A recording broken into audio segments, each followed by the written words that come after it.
মদন মিত্র, সৌগত রায়ের পর এবার তৃণমূল কাউন্সিলর।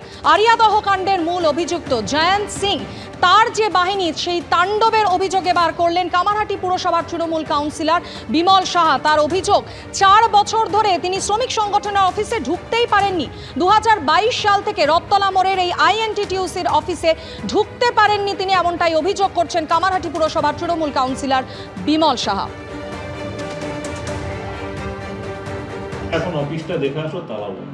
তো রথে ওটা চেয়েছিল বলো না, রথে রাখা রথ দিয়ে দেখা বন্ধ না না, এখনো অফিস বন্ধ হয়, দেখা যাচ্ছে ওটা প্রোগ্রেসিভ হয়ে গেছে। প্রোগ্রেসিভ ট্যাক্সি, প্রোগ্রেসিভ অটো করে নিলাম, কষ্ট করে এলাম, আর কি বলবো।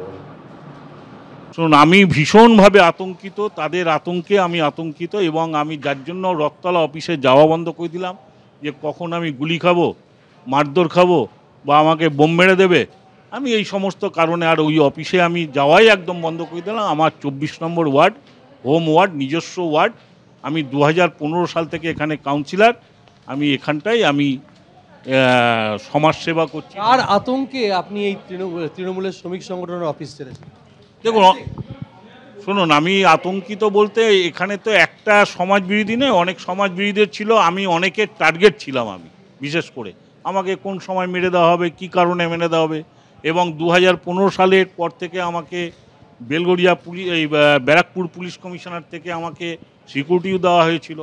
এবং আমি সত্যি কথা বলছি, আমি একটু এই সমস্ত জুট ঝামেলা আমি একটু দূরে থাকি, এবং আমি রথতলার অফিসে বসতাম ভীষণ আতঙ্কিত অবস্থায় বসতাম, কখন কি কে করে ফেলে দেবে। নানাভাবে আমাকে অনেক সময় থেকে, বহু বছর থেকে টার্গেট করেছিল। কে টার্গেট করেছিল? জয়ন্ত সিং এর নাম তো উঠে আসছে। শুনুন, সেও আছে, আরও অনেকে আছে, কিন্তু কারা করছে আমি সেটা তো আমি বলতে পারবো না, কিন্তু আমাকে নানাভাবে মারার চক্রান্ত করেছিল। কে বলবে তার এবং তার গ্যাংয়ের অত্যাচারের ছবি ভাইরাল হওয়ার পর গোটা রাজ্য কেঁপে গেছে। গ্রেফতারের পর 7 দিন কেটে গেলেও শরীরী ভাষায় তার লেশমাত্র নেই। আগাগোড়া ডোন্ট কেয়ার মনোভাব। নিজেই পুলিশের গাড়ি থেকে নামল,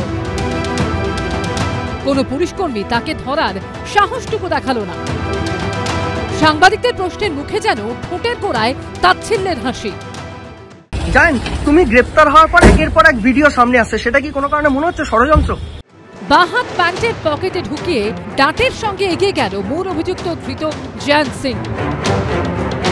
বৃহস্পতিবার মেডিকেল টেস্ট করে যখন তাকে বেলঘরিয়া থানায় নিয়ে আসা হচ্ছিল, তখন দেখা গেল গাড়ি থেকে নামার সময় পুলিশ তার হাত ধরেনি, বরং হাঁটতে হাঁটতে একসময় পাশের সিভিক ভলেন্টিয়ারের হাত নিজেই টেনে ধরে নিল জয়ন্ত।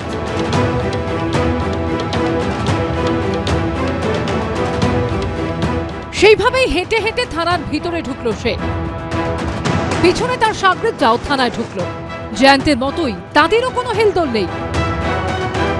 সম্প্রতি একটি ভিডিও ভাইরাল হয়েছিল, যেখানে দেখা গেছে জয়ন্ত সিংকে মঞ্চে সংবর্ধনা দিলেন মদন মিত্রের ছেলে শুভরূপ মিত্র, যে মঞ্চেই সাংসদ বিধায়কদের পাশাপাশি উপস্থিত ছিলেন বেলঘরিয়া থানার তৎকালীন আইসিও। আর এদিন পুলিশের ঘেরাটোপে জয়ন্তের এই চলাফেরা দেখে অনেকেই বলছেন, বোঝাই যাচ্ছে জয়ন্ত কে, তার দাপট কতটা, আর কাদের সৌজন্যে এই দাপট। সমীরণ পাল ও সৌমিত্র রায়ের রিপোর্ট, এবিপি আনন্দ।